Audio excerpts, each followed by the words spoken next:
Have you ever felt like your life was supposed to look different by now? You imagined a certain picture, a fulfilling career, a partner, a family, or a lifestyle, but what you're looking at now feels incomplete.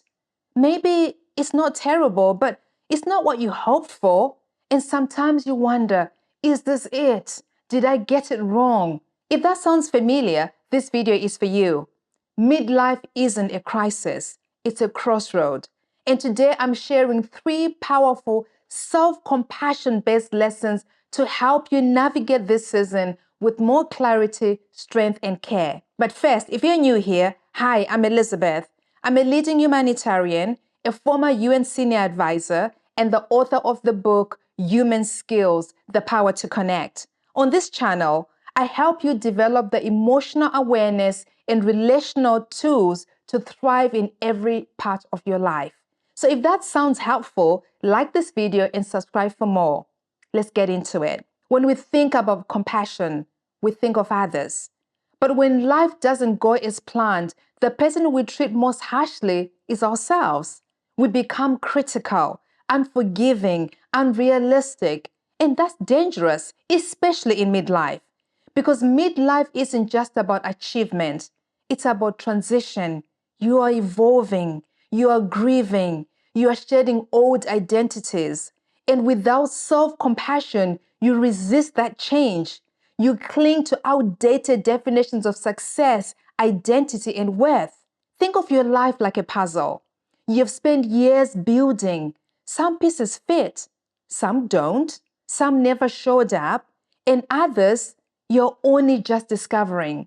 But instead of adjusting the picture, we punish ourselves. I should be further along. I wasted too much time. Everyone else has it figured out. Here's the truth. Midlife isn't when you finally get it right.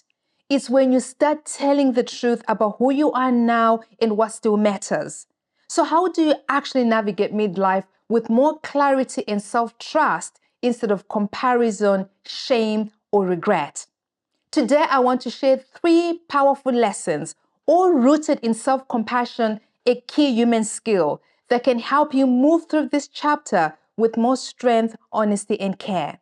Lesson 1, give yourself permission to grieve.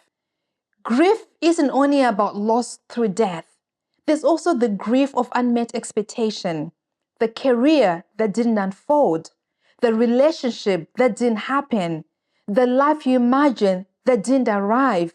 This is real grief and it's valid. Self-compassion lets you say, this isn't what I expected, and it's okay to feel sad about that. You are not failing, you are facing change, and grief is often part of that. Let yourself mourn what didn't happen so you can finally embrace what's still possible. Lesson 2, give yourself space to redefine. Midlife isn't the end of a story, it's a rewrite. Old definitions of success may no longer fit. Old goals may no longer inspire. This isn't a breakdown, it's a breakthrough. Self-compassion lets you step off the treadmill of shoes and ask with honesty, what do I want now? What still matters and what no longer serves? You are allowed to change. You are allowed to want new things. You are allowed to outgrow who you used to be.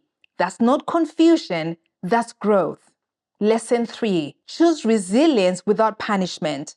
We've been told that resilience means pushing through no matter the cost.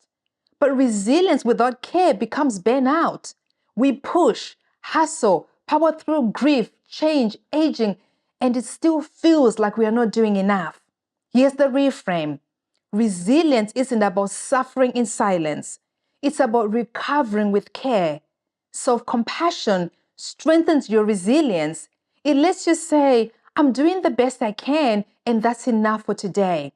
Not as an excuse, but as emotional courage. Because when you stop punishing yourself for struggling, you start healing. You rise with wisdom, not just willpower. To recap, let's come back to that puzzle. Maybe some pieces never showed up. Maybe some no longer fit. And maybe you're only discovering new ones. That's not failure, that's growth. Self-compassion This essential human skill gives you the clarity to grieve, the space to redefine, and the strength to rebuild with gentleness. So here's the question. Which of these 3 lessons spoke to you the most and why? Drop your answer in the comments, and if this helped you in any way, like the video and subscribe. Thank you as always for being here, and I'll see you in the next one.